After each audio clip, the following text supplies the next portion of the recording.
a 911 call are once again under the microscope as we start the second week in the George Zimmerman murder trial.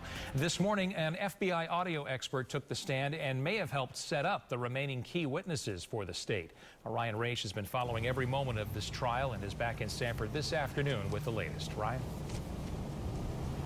Dan, there are several 911 calls that are getting a lot of play in this trial. Not so much for what you hear the caller say, but more about what you hear in the background. There's one call in particular made by a neighbor where you hear some screams for help in the background, followed eventually by gunshots. You may remember about a week ago the judge ruled that she would not allow testimony from experts who claimed to be able to identify the voice heard yelling for help. But today, the state called an FBI expert who says the screams are not clear or long enough to identify. I want to play you that 911 call that's in question, followed by the audio expert's testimony this morning. Take a listen.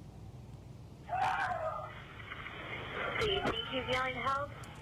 Yes. 2.53 seconds of screaming was sort of standing by itself. That type of voice sample utterance is not fit for the purpose of voice comparison.